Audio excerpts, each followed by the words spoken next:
Okay, so maing buntag Pilipinas, maing hapon Texas. Okay, so igsuon na nausab kita sa atong pagbasa sa pulong sa Dios diri sa Biblia no nga Bisaya. Okay. So nanata karon sa Josue chapter 11 igsuon. So salamat kaayo no nga ang Dios nagpadayon kanato og bulig og hatag sa matag adlaw og lahi og kanang i-enjoy nato ang matag adlaw kauban siya. So salamat kay igsoon kung nakay Biblia diha karon. Pulog kukuha kay ubani ko sa akong pagbasa karon. Okay, so mag-ampo sa ta before ta mag sugod no og basa. Hallelujah. Dalaygon og mahimayaon namo nga Dios. Salamat kay Lord nining kahigayunan nga imong gihatag ka namo Ginoo sa pagpaminaw sa imong mga pulong. I pray Lord nga ikaw magapamuhat sa mong taliwala. Lord lamdagi nga mong hunahuna og kasing-kasing nga imong pulong Ginoo. Mahitisok gyud siya sa moang alimpatakan Lord. Na dili gyud namo limtan ang imong pulong o God. Lord gabayi kami pinaagi sa imong pulong Ginoo. Lord, ikaw mong ginaimbitahan karon imong balang espiritu ginamong ginaimbitahan karon nga mamuhat sa mong taliwala. I pray Lord nga katong tanan nga mutan-aw ani nga video Ginoo mapanalanginan gayud Ginoo. I pray nga ilang tibok panimalay makasinati sa imuhang grasyag mga panalangin oh God. Kaalam nga langit nun Lord. I pray nga imong balang espiritu magapamuhat usab sa ilang tibuok panimalay. Lord, dalaygon ikaw sa walay katapusan kining tanan among ginatugyan, ginapasalamatan pinagi sa ngalan ni Jesus. Amen og amen. Okay, so igsuon nanata sa Josue chapter 11. Okay, so atong sugdan. So niingon diri gitagan kini siya og uluhan nga gibuntog ni Josue si Haben og ang iyang mga kaabin, no? Okay, so ingon ang verse 1. Ang balita sa kadaugan ni Josue midangat kang Haben, ang hari sa Asor. Nagpadala si Haben og mensahe ngadto kang Salab, ang hari sa Madon og sa mga hari sa Simron og Aksaf. Ingon man sa mga hari sa mga lungsod sa kabungturan, sa amihanan o sa walog sa Jordan, sa habagatan, sa lanaw, sa Galilea, sa mga lungsod sa kapatagan o sa kabaybayunan sa Dor, dapit sa kasadpan.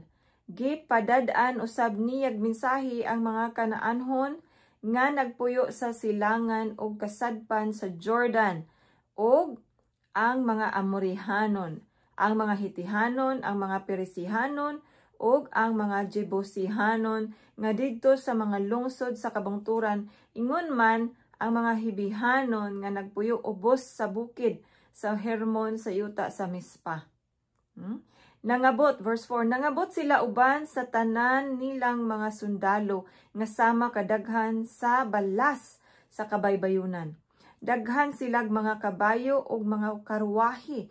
Kining tanang hari naghiusa sa ilang kusog og nagkampo daplin sa sapa sa Mirom aron sa pagpakig-away sa Israel.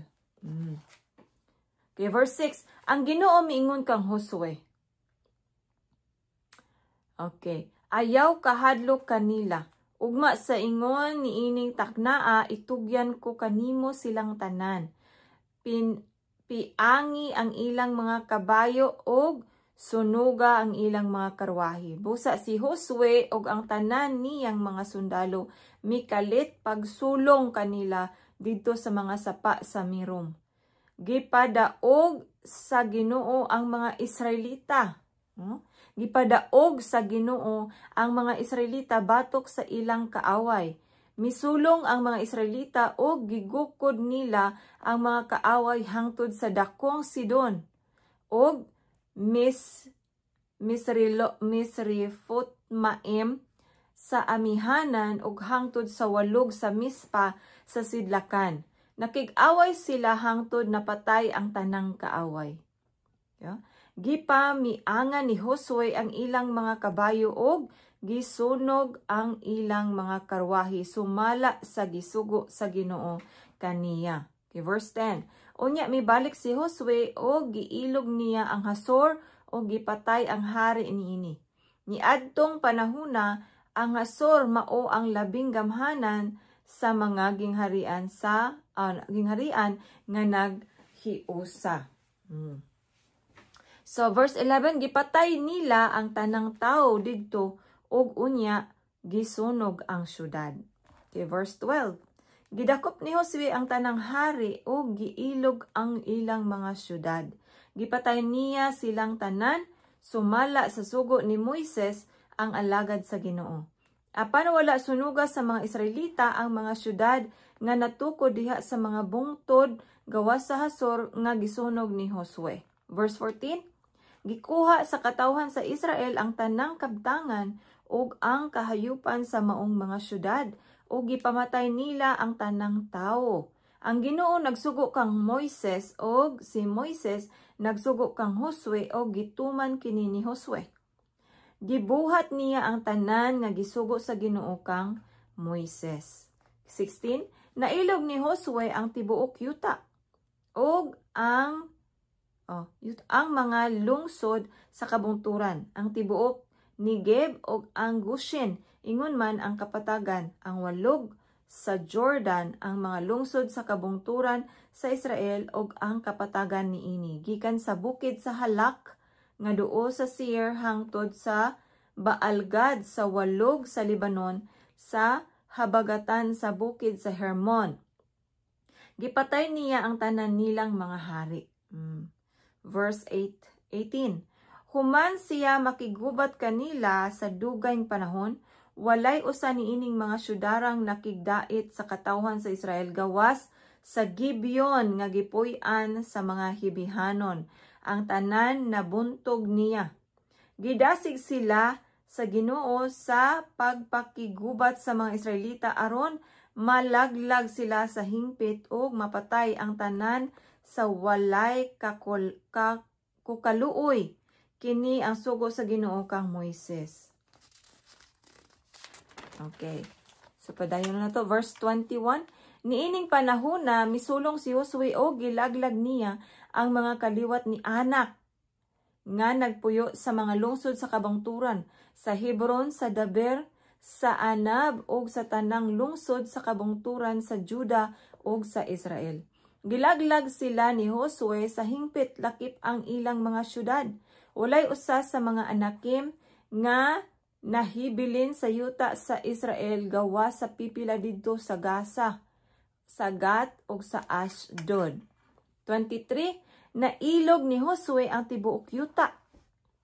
Sumala sa sugo sa Ginoo kang Moises. Gihatag kini niya sa mga Israelita aron maila na o gibahin-bahin kini alang sa matag balay or matag banay. Ug ang katawhan nakapahulay gikan sa gubat. Okay. So chapter 12 igsoon. So mo to ang chapter 11, so na diretsohon na to sa chapter 12, no? Kaya ang iluhan ani ang mga hari nga gibuntog ni Moises.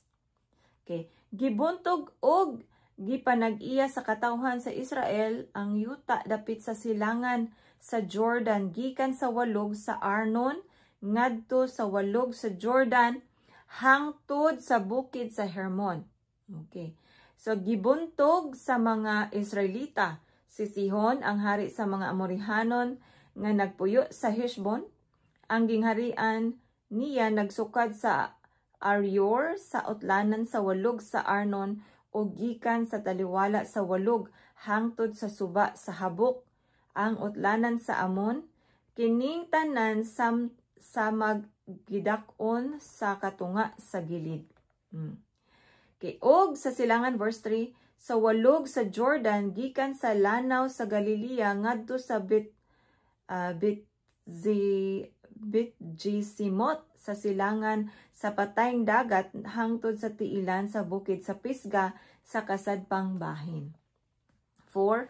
Gibuntog usab nila si Og, ang hari sa Basan, nga usa sa mga katapusang kaliwat sa mga Rephaim nga nagpuyo sa Astarot ug Edrei. Ang iyang gingharian naglangkob sa bukid sa Hermon, sa Salika ug sa tanang bahin sa Basan hangtod sa mga utlanan sa Gesuri ug sa Maakati. Ingon man sa katunga sa gilid hangtod sa yuta ni Sihon, ang hari sa Heshbon. Okay, so verse 6, maukili sila ang gibuntog ni Moises og sa katawhan sa Israel. Gihatag ni Moises nga alagad sa Ginoo ang ilang yuta ngadto sa mga banay ni Ruben, ni Gad og sa katunga sa banay ni Manases aron ilang panag-iyahon. Okay, so verse 7, gibuntog ni Josue, no? Gibuntog ni Josue og sa katawhan sa Israel ang tanang hari sa yuta sa kasadpan sa Jordan, gikan sa Baalgad sa walog sa Libanon hangtod sa hangtod sa bukid sa Halak padulong sa Seir. Gibahin-bahin ni Josue kining yutaa og giapod-apod niya sa mga kabanayan aron mailan na sa hangtod.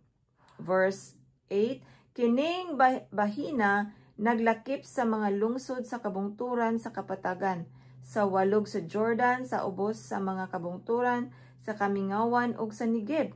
Kining yutaa mao ang puloy-anan sa mga Hitihanon, sa mga Amorihanon, sa mga Kanaanhon, sa mga Perisihanon, sa mga Hibihanon, ug sa mga Jebusihanon. Kini ang mga hari nga gibuntog ni Josue.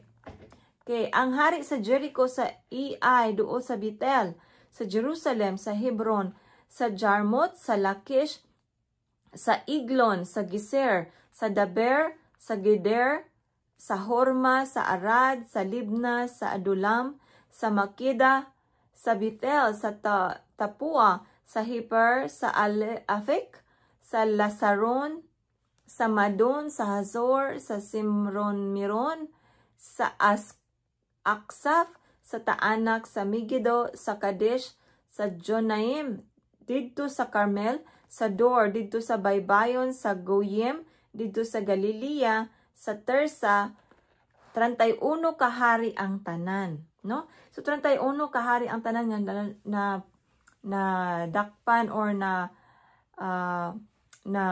kuha, no, nila Josue, no? Nabuntog nila Josue. Kung igsoon mo katuang chapter 12, so napatay time, no? Dagko pa atong time, so ato ang sumpayan, no, atong dungagan. Padayon nato ang og basa ang pulong sa Dios na nata sa chapter 13 igsoon, no? Kini gitagaan og uluhan ang yuta nga ilugunon pa, no? Ang yuta nga ilugunon pa. Okay, so 13 verse 1. Si Josue tigulang na kaayo, giingnan siya sa Ginoo, tigulang ka na kaayo apan daghan pa ang yuta nga ilugunon. Mao kini ang ilugunon ang tibok yuta sa mga Filistihanon o sa mga Gerusihanon or Gesorihanon nga nagsukad sa suba sa Sihor sa utlanan sa Ehipto hangtod sa utlanan sa Ekron. Sa amihanan nga giila nga Kanaanhon ang mga hari sa mga Filistihanon nga nagpuyo sa Gaza, sa Ashdod, sa Askalon, sa Gat o sa Ekron, ingon man ang yuta sa mga Abihanon. Sa habagatan, ang tibuok yuta sa Kanaan ug ang maara nga ila sa mga Sidonihanon, gikan sa Afek hangtod sa utlanan sa mga Amorihanon. Ang yuta sa mga Gibalihanon, ang tibuok Libanon, sa silangan sukad sa Baalgad, sa tiilan sa bukid sa Hermon hangtod sa agianan sa Hamat. Verse 6, kini naglakip sa tanang mga Sidonihanon nga nagpuyo sa kabungturan tunga-tunga sa kabukiran sa Libanon o sa Misrefotmaim. Abugon ko sila samtang mudasdas ang katawhan sa Israel.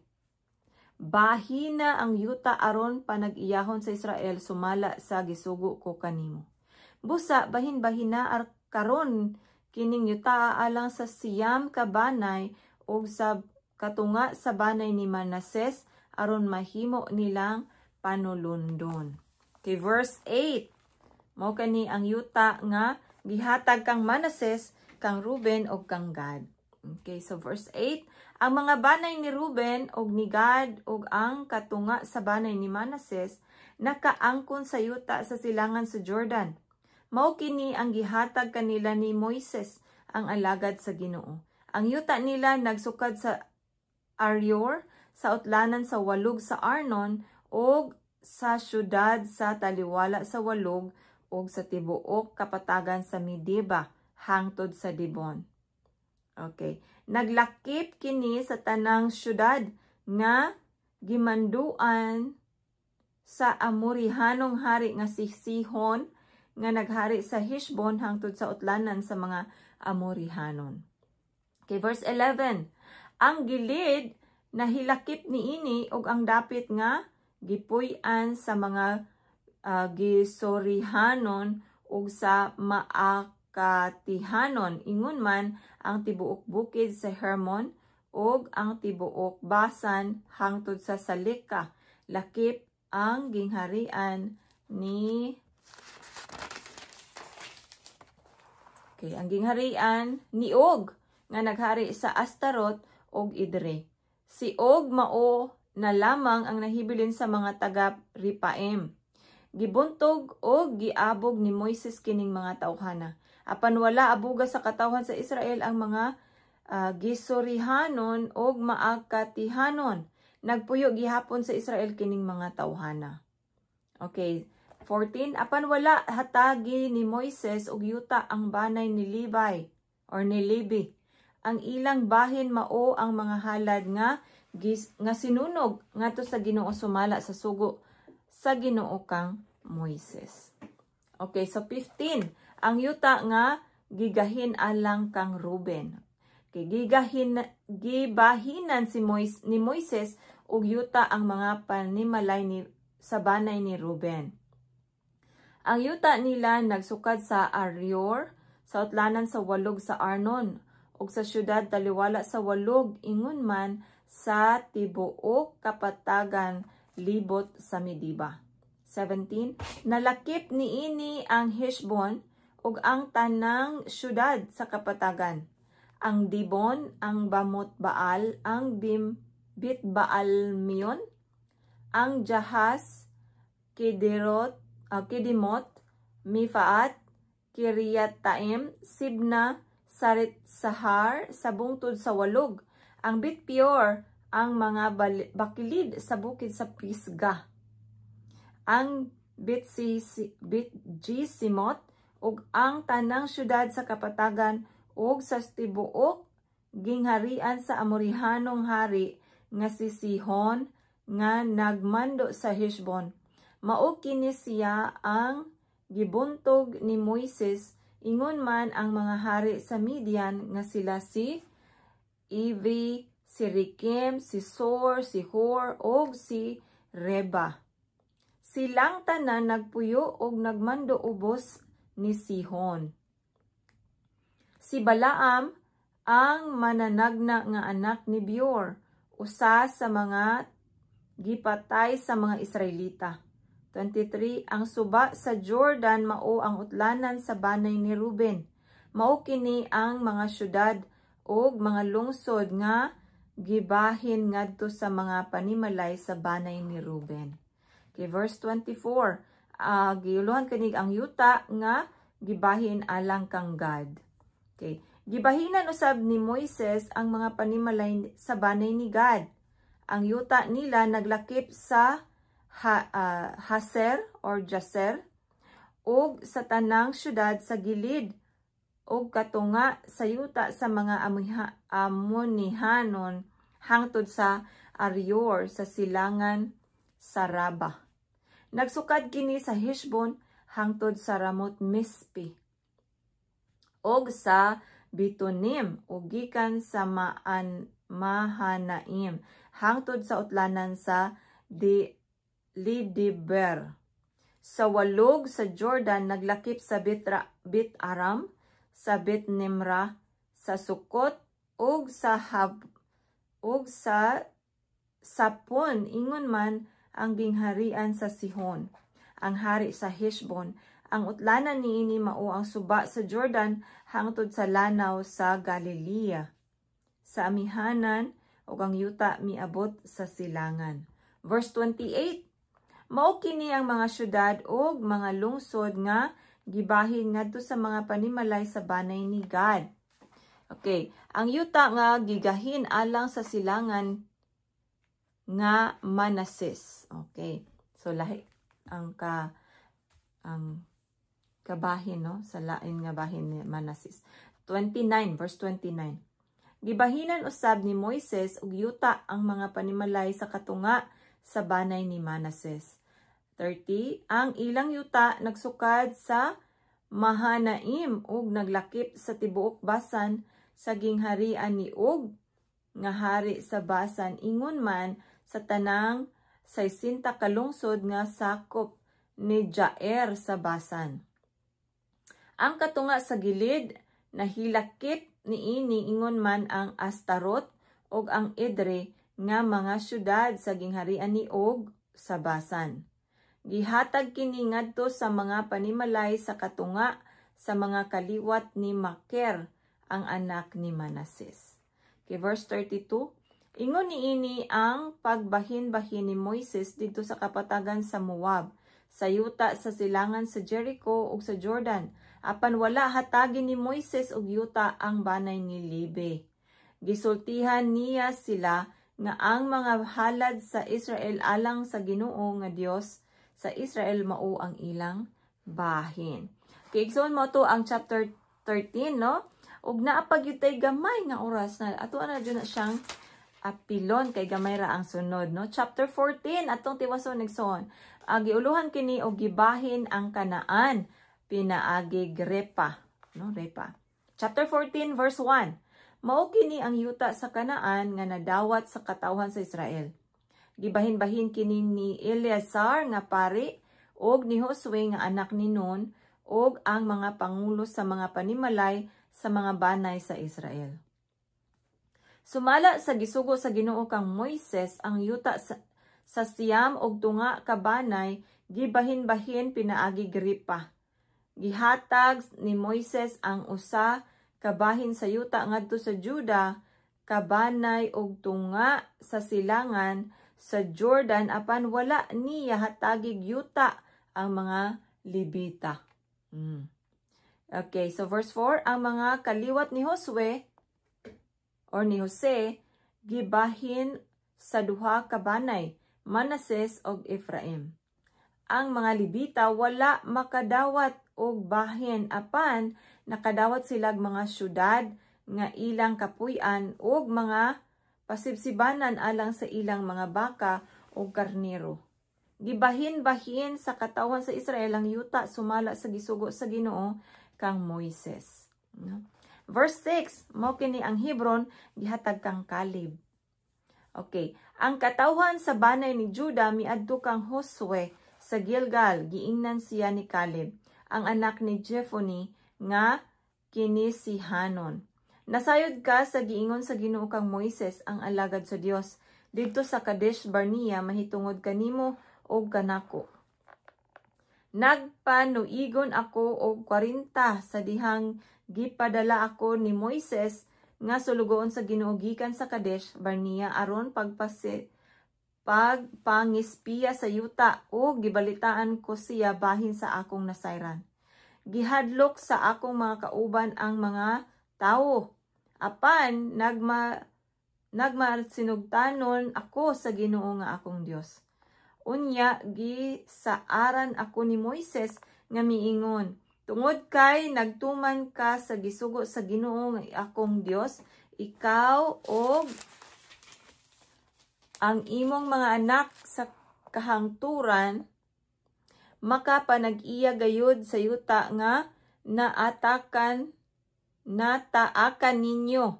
Verse 10. Miagi na ang 45 katuig sukad isulti kini sa Ginoo ngadto kang Moises. Panahon kadto nga ang Israel milatas sa kamingawan ug hangtod karon buhi ako tungod sa Ginoo. Tan-awa, 85 na ang akong edad. Ug baskog gihapon ako karon sama kaniadto sa dihang gipadala ako ni Moises. Makasugakod gihapon ako sa pagpakigubat og sa bahin unsa og sa bisan unsa nga buluhaton. Verse 12, busa ihatag kanako kining kabungturan nga gisaad sa Ginoo kanako ni adtong adlaw sa pagbalita ko og sa akong mga tawo bahin sa atong naispiyahan. Miingon pagani kita nga ang higanting mga tawo nga kaliwat ni anak nagpuyo sa dagkong syudad nga kinutaan. Kung mag-uban kanato ang Ginoo, abugon ko siya o abugon ko sila sumala sa gisulti niya. 13, gipanalanginan ni Josue si Caleb ang anak ni Jephunneh nga kinisihanon og gihatag kaniya ang Hebron. Okay, gihatag ang yuta sa Hebron ngadto kang Caleb.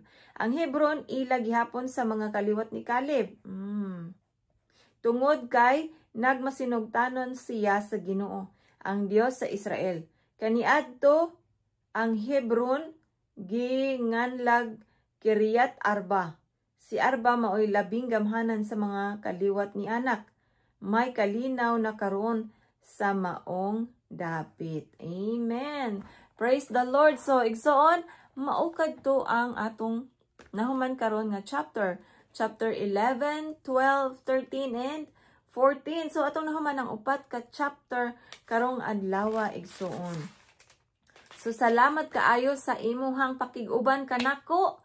Dalaygo ng atong buhi nga Dios. I hope nga natay nakutlo karon sa ato ang mga nadunggan, no, nga pulong sa Dios. Ang akong ma-remember nga si Levi walay bahin kay si Levi or ang mga Levites, no, kini ang mga nag-alagad sa Dios sa tent, no, sa tent katong sa tent offering or sa katong kung sa ato apa karon simbahan, no, nga diin sila magtapok, maghatag og kanang panag daig sa Ginoo mga kanang sin offering, Thanksgiving offering, nasa mga nga buhat sa tent.